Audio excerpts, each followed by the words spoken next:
Hi, so today we're going to go over Jan Bark and Folke Rabe's Bolos, one of the world's only true avant-garde trombone quartets. It's a cool piece of music that has a lot of techniques that most trombone quartets don't really engage with so much. So I thought I'd make a little video describing both how things are written and what they should sound like. To play Bolos, your quartet's going to need a couple of different tools and things for fun. You need a plunger mute. You need a straight mute. This is actually a really cool thing called a Murph mute that just came out. It's actually 3D printed and it's bendy. So that's really cool.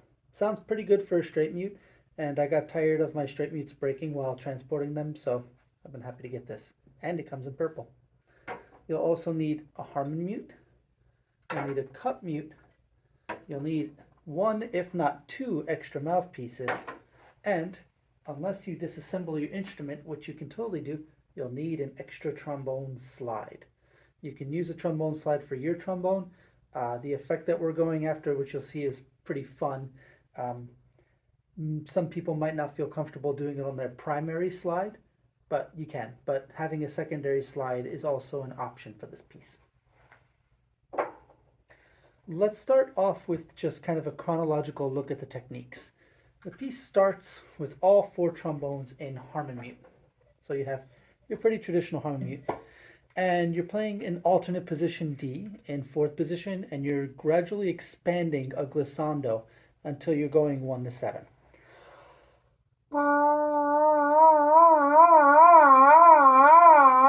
And from there, you generally narrow back down to your in first position.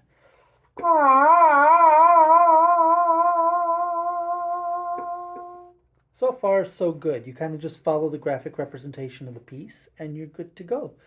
From there, you do some irregular openings and closings while you're glissandoing down or up from any pitch that you want. So it could be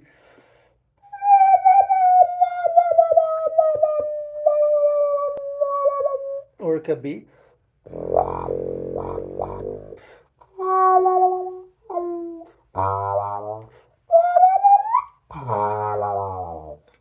you can use your imagination to have fun with it. At a certain point, one of the trombonists switches to the same gesture in a straight mute, the second trombone part, and you get a little bit of a timbral change.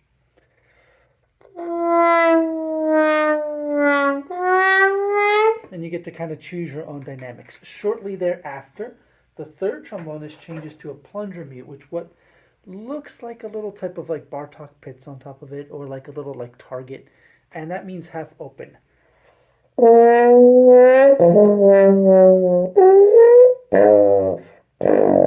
And finally, the fourth trombonist switches to a cup mute for the same type of effect.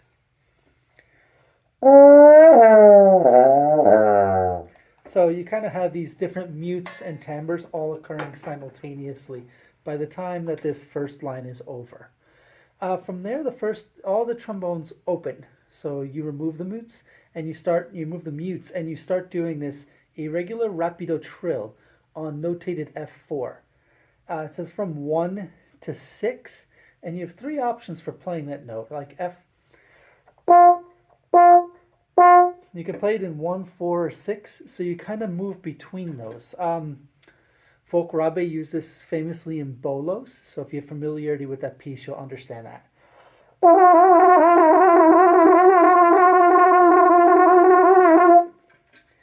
All four trombonists end up doing that simultaneously, and then at some point there's kind of a graphic fall. Or an up and down eventual fall. And that's where some of the fun material starts. So you kind of have these triangles for as low or as high as possible. And it starts off with these 7 seconds as low as possible things in the first and second trombone part.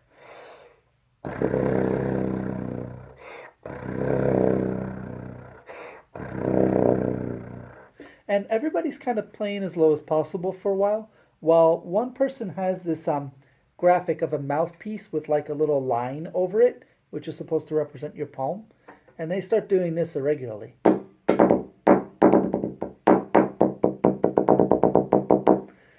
If you change the tubing, if you put the trombone on the ground,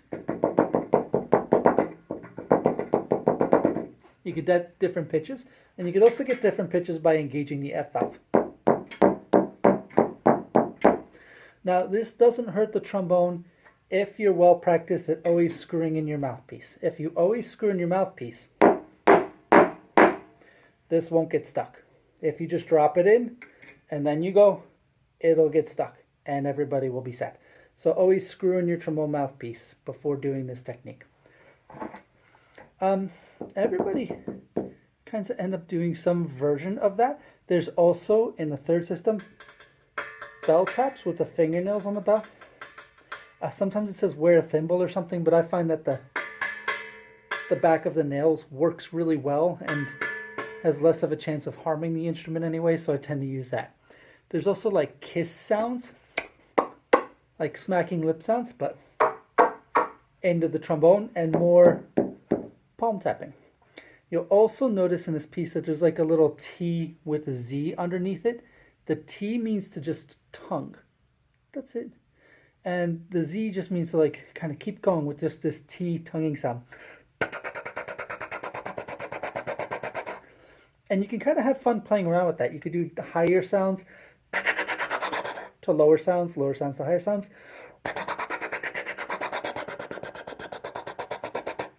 You can basically like use that whatever you want. And the Z means to repeat as fast as possible. After that, at the bottom of the first page, like in the middle of the system, you have these arpeggios and rips from as low to as high as possible.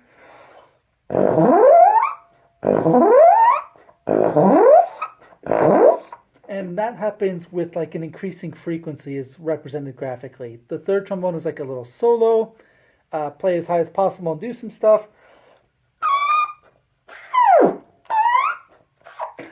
All sorts of fun stuff. And then they have this little like, this little random line, right? And it's just like, it's this random line. Let me double check what that is really quickly. But it's just graphic and there's nothing in the back of the thing about it. So what we always just kind of figured with that is you just kind of,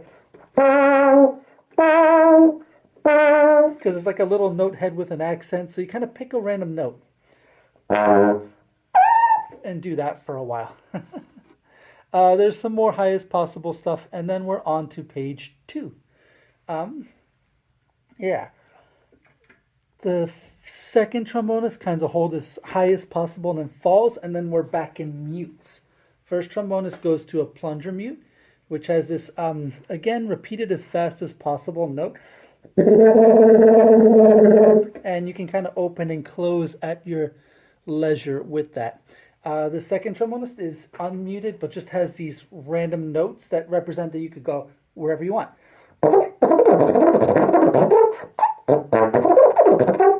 Or so on and so forth. Third trombonist has harmon mute, again with the rip up. And the fourth trombonist has their straight mute in with just these little glissandos that are irregular.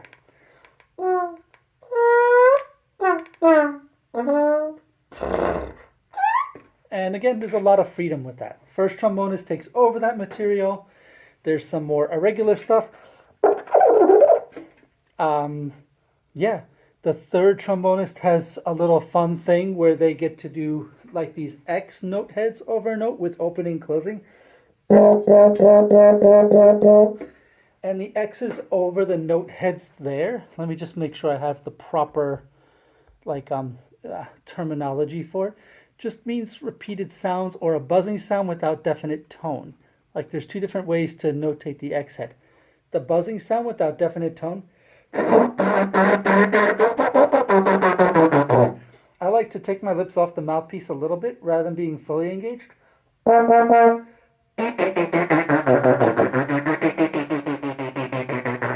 There's a certain point where the distance still resonates through the bell and it doesn't.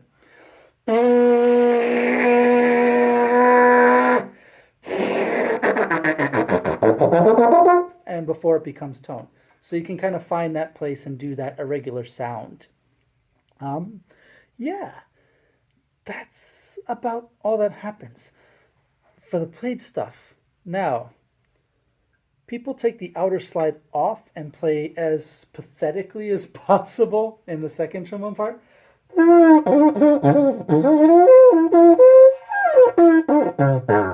Which is kind of a fun technique. The first trombonist is supposed to take their instrument apart, but again, that's why you can have an extra slide with you. And we'll get back to what the first trombonist does in a second because it ends the piece in a really fun way. The third and fourth trombonists get to converse on mouthpieces alone.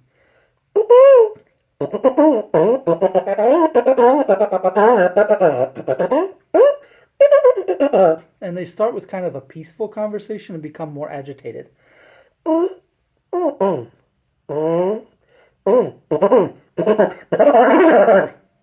on and so forth. The second trombonist gets to bang two mouthpieces together. I'm picking the two finalist mouthpieces from my recent mouthpiece battle because why not? Let's make them fight one more time.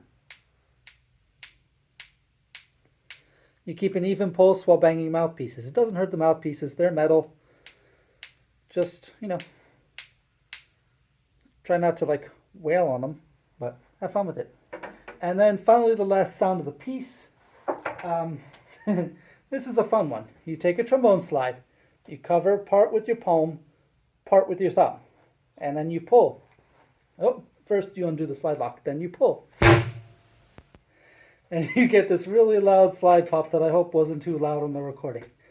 Yep, so the idea is that when you cover both ends, you kind of have a vacuum suction. As you can see, the slide isn't falling, or it's falling very slowly. If I remove that suction, and the slide was better, it would fall down completely. Yep, this slide needs some love.